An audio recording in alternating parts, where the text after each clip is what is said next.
ሰላም ጤና ይስጥልኝ ክቡራትና ክቡራን ተመልካቾቻችን እንደምን አላችሁ? ይህ የከፋ ቴሌቪዥን ነው። ከከፋ ቴሌቪዥን ሰዓቱን ዜና ይዘን ቀርበናል። ዜናዎቹን እየመራው ፍጹም ተሾመ ቆይታ አደርጋለሁ። በተገባደደው በጀት ዓመት የተጀማመሩ የልማትና መልካም አስተዳደር ተግባራትን አጠናክሮ ማስቀጠል እንደሚገባ በከፋ ዞን የሺሽንዳ ከተማ አስተዳደር ገለጸ። የአስተዳደር ምክር ቤቱ ባካሄደው አምስተኛ ዙር 10ኛ መደበኛ ጉባኤ በ2017 በጀት ዓመት በከተማ አስተዳደሩ በሁሉም ዘርፎች የተሻለ አፈጻጸም መታየቱ ተጠቁሟል። ብሩክታይት ብርሃኑ ተጨማሪ ይዛለች። የሺሽንዳ ከተማ አስተዳደር አምስተኛ ዙር 10ኛ መደበኛ ጉባኤውን ባካሄደበት ወቅት የሁሉም ሴክተር መስሪያ ቤቶችን የስራ ክንውን ገምግሟል። በጉባኤው በምክር ቤት ቀርቦ የጸደቀው በጀት በሚገባ የተጠና ነው ሲሉ የምክር ቤት አባላት ተናግረዋል። ሪፖርቱ በጣም ሰፋ ያለ ሁሉንም ነገር በደንብ አድርገው የዳሰሰ ያሉትን ጠንካራ ጎኖችንና ደካማ ጎኖችንም በደንብ አድርገው ዘርዘር አድርገው ያስረዳ ግልጽ የሆነ ሪፖርት ቀርቧል። ከተማውን ለማሳየት ወይም ከተማ ህዝብ የሚፈልገውን ነገር ለማድረግ ብዙ ጥረቶች እየተደረጉ ነው ያሉት። ሆኖም እያለ ያው በዛ በ2018 ላይ መሰራት ያለባቸው ብዙ ተግባራት ቀሩ የሚባሉትን ህዝቡን ወክሎ እዚህ ቦታ ላይ የተቀመጡ የምክር ቤት አባላት የሚያነሱት በተለይ የምግብ ዋስትናን በተመለከተ ምግብ ዋስትና ላይ በሚገባ መሰራት እንዳለበት ያው የምክር ቤት አባላቶች እያነሱ ይገኛሉ። ትምህርት ላይ ትኩረት እንዲሰጥበት ያው አባላቱ እየገለጸ ያለበት ሁኔታ አለ።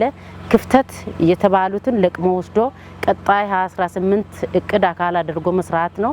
ጠንካራ የተባሉትን ደግሞ ማስቀጠል ነውና እዚህ ላይ ብዙ የልማት ስራዎች ውስጥ ለውስጥ ስራዎች ብዙዎች እየተሰሩ ያሉበት ሁኔታ ነው ያለው። ከመስክ ምልከታው በርካታ አበረታች ነገር ማግኘታቸውን ገልጸው ከዚህ ምልከታ መነሻነት ሁሉም በየቤቱ እንዲህ አይነት ተግባራትን መከወን እንደሚገባቸው ገልጸዋል። መስክ ጉብኝት አድርገናል። አንደኛ ያው በከተማ ልማት ዙሪያ አድርገናል፣ በእርሻም ዙሪያ አድርገናል። እነዚህን ባየናቸው ቦታዎች ላይ በእርሻ ዙሪያ ስናየው በጣም አመርቂ የሆነ ውጤቶች አርሶ አደሩ ማሳ ላይ በተቋማት ማሳ ላይ የተደረጉ የእርሻ ስራዎች በተለይ በቆሎ ልማት ላይ ጥሩ በጣም የሚያስደስቱ ውጤት እየታየበት መሆኑን አይተናል። እኛም ብዙ ከዛ ተምረናል። ኮሌጅ ላይ ብዙ ያየናቸው ነገሮች አሉ። የቡና ምርትን ስናይ አሁንም በቆሎ የዶሮ እርባታ ውስጥ ላይ ብዙ ዶሮዎች አሉ። ከ700 በላይ የሆኑ ዶሮዎች ኮሌጁ ላይ ያሉበት ሁኔታ አለ። ኮሌጁ ብዙ ስራዎችን እየሰራ ያለበትን ነገር ያየንበት ሁኔታ አለ።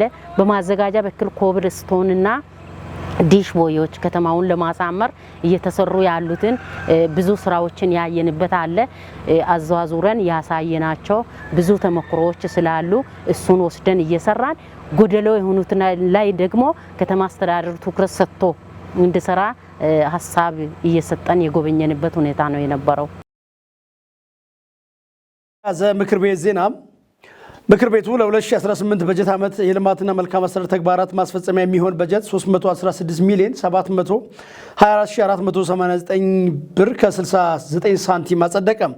የሺሽንዳ ከተማ አስተዳደር ኢኮኖሚ ክላስተር ጽሕፈት ቤት ኃላፊ አቶ አድነው አሰፋ እንደገለጹት በጀቱ በከተማ አስተዳደሩ በተለያዩ ዘርፎች የሚከናወኑ የማልማት ተግባራትን ታሳቢ ያደረገ ነው ብለዋል። እንደ ባልደረባችን ብሩክታይት ብርሃኑ ዘገባ የጉባኤው ተሳታፊዎች የተመደበውን ሀብት ለታለመለት ዓላማ ማዋል እንደሚገባም አስገንዝበዋል። ምክር ቤቱ በከተማ አስተዳደሩ ፋይናንስ እና ኢኮኖሚ ልማት ጽሕፈት ቤት የቀረበለትን የ2018 ዓ.ም የወረዳውን በጀት ከመከረበት በኋላ በሙሉ ድምፅ አጽድቋል። ዘገባውን ያደረሰችን ባልደረባችን ብሩክታይት ብርሃኑ ነች። በቅንጅታዊ አሰራር ውጤታማ የልማት ተግባራትን በማከናወን የታዩ መልካም ጅምሮች በቁርጠኝነት ማስቀጠል እንደሚገባ የገዋታ ወረዳ ምክር ቤት አባላት ጠየቁም። የወረዳው ምክር ቤት 4ኛ ዙር 12ኛ ዓመት 41ኛ መደበኛ ጉባኤ ተካሂዷል። ሳሙኤል ቆይቶ ላደረሰን ዘገባም ብሩክታይት ብርሃኑ። በምክር ቤቱ ጉባኤ አስተያየት የሰጡት የምክር ቤት አባላት ወረዳው የተለያዩ የልማት ስራዎችን በስፋት እያከናወነ የሚገኝ መሆኑን አንስተዋል። ወረዳው ከዚህ ቀደም የመሰረተ ልማት ተደራሽነትን ለማረጋገጥ ያሳየው ቁርጠኝነት አበረታች መሆኑን አብራርተው ለቀጣይም አጠናክሮ ማስቀጠል የሁሉም ኃላፊነት ሊሆን እንደሚገባ ጠቁመዋል። በዋናነት በወረዳ በክልልና በፌደራል ደረጃ የተገነቡ መሰረተ ልማቶች አገልግሎት እየሰጡ ቢሆንም አሁንም ጥገና የሚያስፈልጋቸው በመሆናቸው ትኩረት ሊሰጥባቸው እንደሚገባ አሳስበዋል። በወረዳው የንጹህ መጠጥ ውሃና የመብራት ተደራሽነት ችግር በስፋት የሚታይበት መሆኑን የተናገሩት የምክር ቤት አባላት ለቀጣይ በጀት ዓመት የህዝቡን ተጠቃሚነት ለማረጋገጥ በትኩረት መስራት ያስፈልጋልን ብለዋል። ከዚህም በተጨማሪም የአርሶ አደሮችን ኑሮ ለማሻሻልና የምግብ ዋስትናን ለማረጋገጥ የተደረጉ እንቅስቃሴዎች አበረታች መሆናቸውን ገልጸው ተጠናክሮ መቀጠል እንዳለበትም አሳስበዋል። በወረዳ መንግስታዊ ባልሆኑ ድርጅቶች የሚከናወኑ የግብርና ስራዎች በትኩረት ሊሰሩ እንደሚገባም ጠቁመዋል። የዘርፉን ውጤታማነት ለማረጋገጥ የኩታ ገጠም እርሻ ባህልን ማሳደግ፣ የቴክኖሎጂ አጠቃቀምን መላመድና በአርሶ አደሮች ማሰልጠኛ ተቋም እየተደረገ ያለው ድጋፍና ክትትል ተጠናክሮ መቀጠል አለበትም ብለዋል አባላቶቹ። ከዚህም በተጨማሪም በማህበራዊና አስተዳደር ዘርፍ የተጀመሩ ስራዎችን መጠናከር እንዳለባቸው የወረዳ ምክር ቤት አባላት አሳስበዋል። ከምክር ቤት አባላት ለተነሱ ጥያቄዎችና አስተያየቶች የወረዳው አስፈጻሚ ኮሚቴ አባላት ምላሽና ማብራሪያ ሰጥተዋል። አስፈጻሚ ኮሚቴ አባላቶች በማህበራዊ ኢኮኖሚያዊና አስተዳደር ዘርፍ የተነሱ ጥያቄዎችን በሚቀጥለው በጀት ዓመት በየደረጃ ለመፍታት በትኩረት እንደሚሰሩ አረጋግጠዋል። ለምክር ቤቱ የቀረበውን ሪፖርት መነሻ በማድረግ ለተነሱ ጥያቄዎችና አስተያየቶች የወረዳው ምክትል አስተዳዳሪ አቶ አርጋው ኃይሌ የማጠቃለያ ምላሽና ማብራሪያ ሰጥተዋል። በማብራሪያቸው በ2017 በጀት ዓመት በሁሉም ዘርፎች የተጀመሩ የልማት ስራዎችን ውጤታማ ለማድረግ ትኩረት ተሰጥቶ እየተሰራ መሆኑን አስረድተዋል። ምክትል ዋና አስተዳዳሪ አክለውም በሪፖርቱ የታዩ ክፍተቶችን በቀጣይ በጀት ዓመት ለማስተካከል ባለድርሻ አካላት በቅንጅት መስራት እንዳለባቸው አሳስበዋል። የስራውን ውጤታማነት ለማረጋገጥ የምክር ቤት አባላቶች ድጋፍና ክትትል አስፈላጊ መሆኑንም የወረዳ ምክትል ዋና አስተዳዳሪ አቶ አርጋው ኃይሌ አጽንኦት ሰጥተዋል።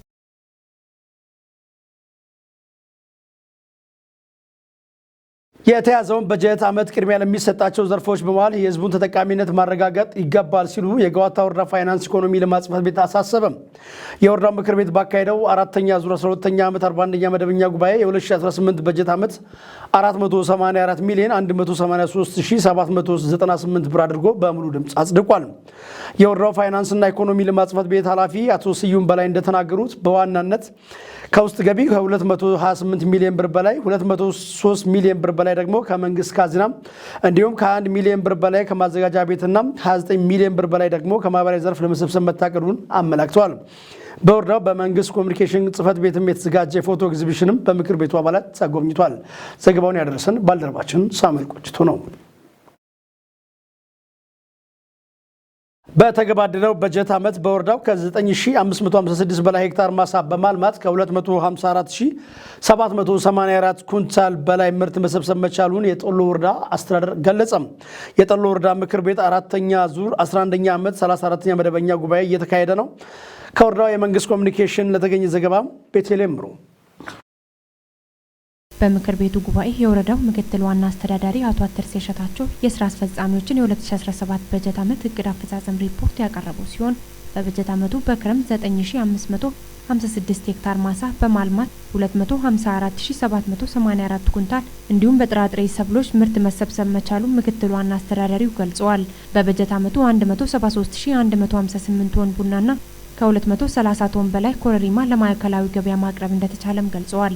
በበጀት ዓመቱ በአጠቃላይ 153 ሚሊዮን 706765 ገቢ ለመሰብሰብ ታቅዶ 139 ሚሊዮን 492525 መሰብሰብ እንደተቻለ ተናግረዋል። በገጠርና በከተማ 1287 ወጣቶችን በመለየት በተለያዩ የስራ ዘርፎች ጊዜያዊና ቋሚ የስራ ዕድል መፍጠር እንደተቻለም ነው ያነሱት። የከተማ ኮሪደር ልማት ስራን በተመለከተ ከከተማ ነዋሪዎች ጋር በመወያየት 7 ኪሎ ሜትር የሚሆን መንገድ በማስፋፋት ፕላን የማስጠበቅ ስራ መሰራቱን ምክትል ዋና አስተዳዳሪው አብራርተዋል። በትምህርቱ ዘርፍ ከ1ኛ እስከ 12ኛ ክፍል 22755 ተማሪዎችን ለማስመዝገብ እቅድ ተይዞ 15219 መመዝገብ መቻሉን ገልጸዋል። በበጀት ዓመቱ የህብረተሰብ ተሳትፎ በማጠናከር የተማሪዎችን መጽሐፍ ለማሳተም የታቀደው 2 ሚሊዮን ሲሆን 1 ሚሊዮን 599 ሺህ ብር በላይ መሰብሰብ መቻሉን ለምክር ቤቱ አብራርተዋል። የአካባቢ ህብረተሰብና ድርጅቶችን በገንዘብ በጉልበትና በቁሳቁስ በማስተባበር 10 ሚሊዮን 755600 ብር የሚሆን ሀብት በማሰባሰብ አዳዲስ ክፍሎችን መገንባት መጠገንና የተለያዩ ፋሲሊቲዎችን የማሟላት ስራ መሰራቱን አቶ ትርሴ ተናግረዋል። የተማሪዎች ምገባ በ6 ቅድመ መደበኛ ትምህርት ቤቶች የተጀመረ ሲሆን 346 ተማሪዎች የምገባው ተጠቃሚ መሆናቸውን አስተዳዳሪው በሪፖርታቸው አመላክተዋል። ሀገራዊና ክልላዊ ፈተና ለሚወስዱ 12ኛ፣ 8ኛና ስድስተኛ ክፍል ተማሪዎችን ለመደገፍ ከተያዘው 1358 ሰዓት 1415 ሰዓት ተጨማሪ ትምህርት እንዲያገኙ ድጋፍ ተደርጓልም ብለዋል። በወረዳው ያሉ 4 ሁለተኛ ደረጃ ትምህርት ቤቶች የትምህርት አምባሳደር ለማደራጀት ታቅደው በአራቱም ላይ ድጋፍና ክትትል መደረጉም ተነግሯል። በጤናው ዘርፍ በ2017 በጀት ዓመት 6,108,772 ብር ወጪ በማድረግ በአራቱ ጤና ጣቢያዎችና ሆዳ መጀመሪያ ደረጃ ሆስፒታል መድኃኒት ግዢ ተፈጽሟል ብለዋል። ወረዳውን በትራንስፎርሜሽን አጀንዳዎች ሞዴል ለማድረግ በተደረገው እንቅስቃሴ ካሉት 27 ቀበሌ መዋቅሮች 14ቱን ሞዴል ማድረግ ተችሏል ብለዋል። የወባ በሽታ ምልክት ታይቶባቸው ምርመራ ከተደረገው 17481 ሰዎች መካከል 8279 በላቦራቶሪ ምርመራ በደማቸው ውስጥ የወባ በሽታ መገኘቱን የጠቆሙት አስተዳዳሪው ከነኚህ ውስጥ 8154 ኦፒዲ ሕክምና ሲሆን 125 ሆስፒታል ተኝቶ መታከማቸውን ገልጸዋል። የወባ በሽታን በጋራ መከላከል እንዲቻል 91551 የህብረተሰብ ክፍሎች የመከላከያ ዘዴ ግንዛቤ እንዲያገኙ ተደርጓል ብለዋል። በ2017 ዓ.ም 11899 የወረዳ ነዋሪዎች የማህበረሰብ አቀፍ ጤና መድህን አባል በማድረግ 9,861,326 ብር መሰብሰቡ በሪፖርቱ ቀርቧል። በመሻና ሽዳ ቀበሌ 819,680 ብር በማሰባሰብ ደረጃቸውን የጠበቁ ጤና ኬላዎች መገንባታቸውን የገለጹት ምክትል ዋና አስተዳዳሪው ህብረተሰቡን በቅርበት የጤና ተጠቃሚ እንዲሆን ተደርጓል ብለዋል። አቶ አትርሲ ያክለው 265,250 ብር ድጋፍ በማሰባሰብ በማቆያ የሚገኙ ወላድ እናቶች የመኖ አቅርቦት እንዲያገኙ ተደርጓል ነው ያሉት። 5350 አርሶ አደሮችን የቀይ መስቀል ማህበር አባል በማድረግ 267500 ብር ተሰብስቦ የኢትዮጵያ ቀይ መስቀል ካፋ ዞን ቅርንጫፍ አካውንት ገቢ የተደረገ ሲሆን በወረዳው የእሳት አደጋ የደረሰባቸው 6 አባወራዎች ድጋፍ እንዲያገኙ ተደርጓል ብለዋል። ለመሰረተ ልማት ተሳትፎ ከህብረተሰቡ የተሰበሰበ 54565 ብር ያለ አግባብ የተጠቀሙ የቀበሌ አመራሮች በወንጀል እንዲጠየቁ የተደረገ ሲሆን የተወሰደውን ገንዘብ በስነ ምግባርና ጸረ ሙስና ክፍል እንዲመለስ ተደርጓል። ጠንካራ የሚዲያና ኮሚኒኬሽን ተቋም በመገንባት ታማኝ፣ ወቅታዊ፣ ፈጣንና ጥራት ያለው መረጃ ለማህበረሰቡ ማድረስ ተችሏል ብለዋል። ከምክር ቤት ዜናዎች ስንሻገር በከተማው የተስተዋለውን የትምህርት ስብራትን ለመጠገንና በቀጣይ ዓመት የተሻለ ውጤት እንዲመዘገብ ሁሉም የህብረተሰብ ክፍል በጋራ ሊረባረብ እንደሚገባ የቦንጋ ከተማ አስተዳደር ትምህርት ጽሕፈት ቤት አስታወቀም። ጽሕፈት ቤቱ የ2017 ትምህርት ዘመንና የ2018 ዓ.ም እቅድ ላይ ውይይት አድርጓል። ባልደረባችን ናስር ተማሚ ያዘጋጀውን ጽዮን ታደረ ታቀርበዋለች። የንቅናቄ መድረኩን በንግግር የከፈቱት የቦንጋ ከተማ አስተዳደር ከንቲባ አቶ አስማሙ አደመ በዚህ ወቅት እንደተናገሩት በ2017 የትምህርት ዘመን የትምህርትን ጥራትና ተደራሽነት ለማረጋገጥ ዘርፈ ብዙ ስራዎች ሲደረጉ መቆየታቸውን ገልጸው ከነዚህም ውስጥ ከመምህራን ጋር የተደረጉ የጋራ ውይይት መድረኮች በዋነኝነት እንደሚጠቀሱ ገልጸዋል። የቦንጋ ከተማ አስተዳደር ትምህርት ጽሕፈት ቤት ኃላፊ ወይዘሮ ውቢት ኃይለ ሚካኤል በበኩላቸው በ2017 የትምህርት ዘመን ከከፋ ዞን ለዩኒቨርሲቲ ፈተና ካለፉ ተማሪዎች ውስጥ ከ50 በመቶ በላይ የቦንጋ ከተማ አስተዳደር ተማሪዎች መሆናቸውን ጠቁመው ይህም የጋራ ርብርብ ውጤት ነው ብለዋል። የንቅናቄ መድረኩን የተሳተፉ ባለድርሻዎች በሰጡት አስተያየት የ2017 የትምህርት ዘመን ስራ አፈጻጸም የተሻለ መሆኑን ገልጸው ቀጣይ ክፍተቶችን እያረሙ ለተሟላ ውጤታማነት መስራት እንደሚገባ አመላክተዋል። የ2017 የስራ አፈጻጸም ትምህርት አፈጻጸምን በተመለከተ የቦንጋ ከተማ ያው ትምህርት በየቀጠናችን የ2017 ያው እንደ ቀጠና አስተዳዳሪነት ቀጠና በቀጠናችን ውስጥ ያሉ ትምህርት ቤቶች ላይ ያው እንደ ስልጠና ቦርድ አብረን ስንሰራ የነበረው ነው። ያው የ2017 አፈጻጸም የቀረበው ጉድለቶች ምንድናቸው? ምን ተሰርቷል? ከትምህርት ጥራት ጋር ከተማሪዎች መጠነ ማቋረጥ ጋር ከመውደቅም ጋር ተያይዞ ያሉ ነገሮች እየገመገምን እያየን የመጣ ነው። ያው በሪፖርት እንደ ትምህርት ጽሕፈት ቤት ለ2018 የትምህርት ንቅናቄ እቅድ ላይ ተካቶ የቀረቡትን ሪፖርት ነው ያዳመጥኩት። 2017 ለ2018 መግቢያ እንዲሆን እና የ2018 ስራ ያማረ እንዲሆን የ2017ን የመማር ማስተማር ስራ ወደኋላ መገምገም፣ ማየት፣ ያለውን ጠንካራና ደካማ ጎን መለየት ተገቢ ነው።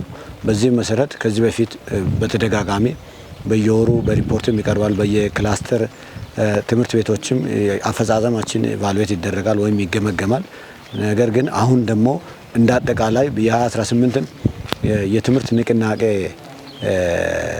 ምክንያት በማድረግ 2017 ላይ የነበሩ ጉድለቶች በ2018 ቀጣይነት እንዳይኖራቸው እነዚህ ነገሮች ገምግሞ ማየትና አጠቃላይ በወረዳችን ያሉ አጠቃላይ የትምህርት ቤቱ ማህበረሰብ ማለትም የትምህርት ስልጠና ቦርድ አለ፣ ርዕሰ መምህር አለ፣ ሱፐርቫይዘር አለ፣ የወረዳ ትምህርት ጽሕፈት ቤት ባለሙያ አለ፣ ቦርዳ ላይ ያሉ አጠቃላይ አመራሮች በተገኙበት ይህን ነገር መወያየታችን ቀጣይ ሁላችንም እጅ ለእጅ ተያይዘን ጉድለቶቻችን እንድንሸፍን መነሻ ስለሚሆን ስለዚህ በዛ ምክንያት ይህን ውይይት ማድረጋችን ለ2018 አፈጻጸም የተሻለ ውጤት እንድናመጣ ስለሚረዳ ሁሉም ባለድርሻ አካላት በጋራ ሆነን ብንሰራ ውጤቱ ይመጣል የሚል ሀሳብ ነው ያለኝ።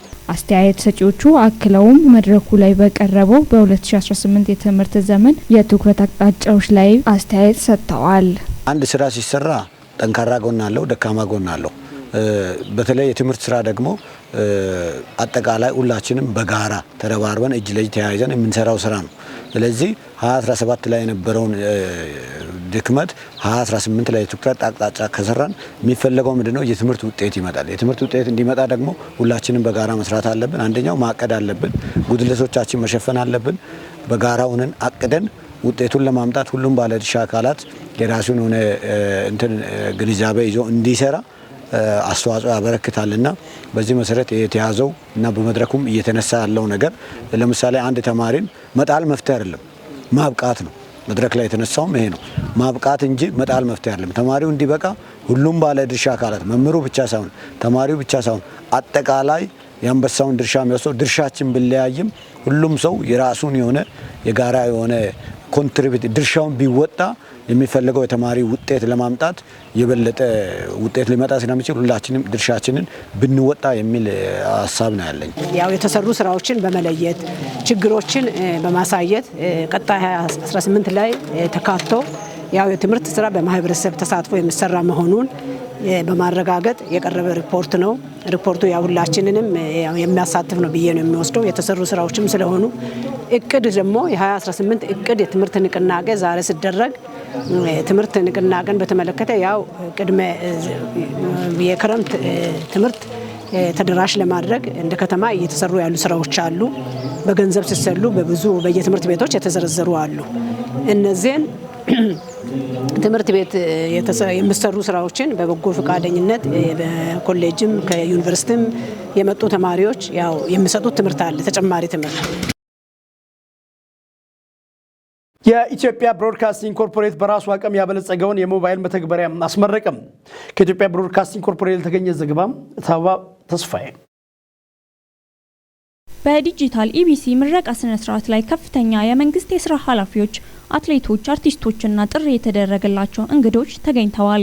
የመንግስት ኮሚኒኬሽን አገልግሎት ሚኒስትር ዶክተር ለገሰ ቱሉ በዚሁ ወቅት እንዳሉት የኢቢሲ ዲጂታል አሰራርና የይዘት ስብጥር የሀገርን ብሔራዊ ጥቅም የሚያስጠብቅ ነው። ኢቢሲ መረጃን በተለያዩ አማራጮች የሁሉንም መልክ የሚያሳይ መንገድ ተደራሽ ማድረጉን ለኢትዮጵያ መገናኛ ብዙሃን አርአያ እንደሚሆን አንስተዋል። የኢትዮጵያ አርቲፊሻል ኢንተለጀንስ ኢንስቲትዩት ዋና ዳይሬክተር ዶክተር ወርቁ ጋቸና በበኩላቸው መረጃ ለሚዲያ ዘርፍ ካስማ በመሆኑ በሰው ሰራሽ አስተውሎት መታገዝ እንዳለበት አስረድተዋል። ተመልካቾችና አድማጮች የተለያዩ የመረጃ ፍላጎት እንዳላቸው የተናገሩት ዋና ዳይሬክተሩ የኢቢሲ መተግበሪያ ቴክኖሎጂውን በመጠቀም ተመልካቾችን የመረጃ ፍላጎት መሰረት መረጃ ማቀበል የሚያስችል እንደሆነ አንስተዋል። የኢቢሲ ዋና ስራ አስፈጻሚ አቶ ጌትነት ታደሰ ኢቢሲ ያሉትን ሁሉንም የይዘት አማራጭ በዲጂታል መልኩ ተደራሽ ለማድረግ የሚያስችሉ ስራዎች ተከናውነዋል ብለዋል። በተለይ ሁሉንም የይዘት አማራጮች ከዶት ስትሪም የማህበራዊ ሚዲያዎች ጋር አንድ ላይ የሚያገናኝበት የሞባይል መተግበሪያ የኢቢሲን ዲጂታል መንገድ እንደሚያሳድግ አመልክተዋል። በመጨረሻም ዜና እረፍት። የከፋ ህዝብ የታሪክ ማህደር የሆኑት አምባሳደር ፊታውራሪ ዘውዴ ኦቶሮም አረፉም። ክፍሌ ዓለሙ በቅርቡ ታትሞ ለንባብ ከበቃው መጽሐፋቸው ተከታዩን አሰናድቷል። ፊታውራሪ አምባሳደር ዘውዴ ኦቶሮ ለቤተሰባቸው ሁለተኛ ልጅ ሲሆኑ እናትና አባታቸው 3 ልጆችን ከወለዱ በኋላ ሲለያዩ እሳቸው ያደጉት ከወላጅ አባታቸውና ከእናታቸው እናት አርጌፔቼ ጋር እንደነበር በቅርቡ ባሳተሙት የህይወት የትዝታ መጽሐፋቸው ውስጥ ተጠቅሷል። ገና ሰውነታቸው ባልጠነከረበት ወቅትም ሀገርን ሊወር የመጣውን የጣሊያን ጦር በጀግንነት እየመከቱ የነበሩት አባታቸው ሻሸራሻ ኦቶሮ ሸኪቶ ተሰውም። በዚህም ምክንያት እሳቸው ለሀገር ባለውለታዎች ይሰጥ የነበረውን የትምህርት ዕድል ተጠቃሚ እንዲሆኑ በንጉሠ ነገሥቱ ፈቃድ በአዲስ አበባ በሚገኘው መድኃኔዓለም አዳሪ ትምህርት ቤት የአንደኛ ደረጃ ትምህርታቸውን እንዲከታተሉ መደረጉን የሕይወት ታሪካቸው ያትታል። የሁለተኛ ደረጃ ትምህርታቸውን ደግሞ በቀዳማዊ ኃይለ ሥላሴ ሁለተኛ ደረጃ ትምህርት ቤት ኋላ ኮተቤ እየተባለ በሚጠራው ተከታትለዋል። በኮከበ ጽባ ትምህርት ቤት የአንድ ዓመት የመምህርነት ኮርስ ወስደው ከክፍል አንደኛ በመውጣት ያጠናቀቁት አምባሳደር ፊታውራሪ ዘውዴ ኦቶሮ በወቅቱ ከልዑል አልጋ ወራሽ አስፋው ወሰን እጅ ሽልማት ተበርክቶላቸዋል። በዚሁ የመምህርነት ሙያም በከፋ አውራጃ ቦንጋ ከተማ በሚገኘው የቀድሞው አጼ በዕደ ማርያም ትምህርት ቤት ከ1947 ዓመተ ምህረት እስከ 1950 ዓመተ ምህረት አገልግለዋል። ከ1950 እስከ 1964 ዓመተ ምህረት ደግሞ የሀገሪቱ የሕግ መምሪያና መወሰኛ ምክር ቤት አባል ሆነው ያገለገሉት ፊታውራሪ ዘውዴ ብቃታቸው ታምኖበት በ1960 ዓመተ ምህረት የቀኛዝማችነት ማዕረግ አግኝተዋል። በ1962 ዓመተ ምህረት የኢትዮጵያ የክብር ኮከብ የመኮንንነት ደረጃ ኒሻን ተሸላሚ መሆን የቻሉት ፊታውራሪ አምባሳደር ዘውዴ ኦቶሮ ከ1964 እስከ 1966 ዓመተ ምህረት የቀድሞው የጋምቤላ አውራጃ ገዢ ሆነው እንዲሰሩ ከፊታውራሪነት ማዕረግ ጋር ተሰጥቷቸዋል። ከ1966 እስከ 1968 ዓመተ ምህረት የቀድሞው የሲዳሞና የኢሉ አባቦር ጠቅላይ ግዛት ምክትል እንደራሴ በመሆንም አገልግለዋል። ከ1984 እስከ 1987 ዓመተ ምህረት ደግሞ የሽግግር መንግስት ምክር ቤት አባል ሆነው የሰሩት ፊታውራሪ ዘውዴ ከ1988 እስከ 1993 በእስራኤል የኢትዮጵያ መንግስት ባለሙሉ ስልጣን አምባሳደር ሆነው አገልግለዋል። ከ1993 እስከ 2005 ዓመተ ምህረት በሀገር ሽማግሌዎች ህብረት በአባልነትና በሰብሳቢነትም ሰርተዋል። ባለትዳርና የአንድ ወንድ ልጅና የልጅ ልጆች ያሏቸው የብዙ ቤተሰብ አስተዳዳሪ የሆኑት እኚህ የሀገር ባለውለታና የታሪክ ማህደሩ አምባሳደር ፊታውራሪ ዘውዴ ኦቶሮ በተወለዱ በ97 ዓመታቸው ነሐሴ 7 2017 ዓመተ ምህረት ከዚህ ዓለም በሞት ተለይተዋል።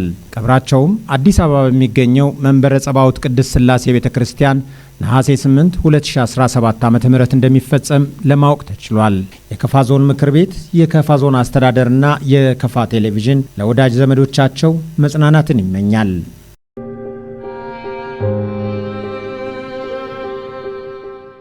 ክቡራትና ክቡራን ተመልካቾቻችን ለሰዓቱ ከከፋ ቴሌቪዥን ያሰናዳናቸው ዜናዎች ቀደም ሲል የተከታተላችኋቸውን ይመስሉ ነበር። ዜናዎቹን እየመራው ፍጹም ተሾመ ከእናንተ ጋር ቆይታ አደረኩ። ከቀሪ የከፋ ቴሌቪዥን ፕሮግራሞች ጋር ቆይታ እንድታደርጉ እየጋበዝኩ ከወዲሁ ተሰናብታለሁ። ሰላም።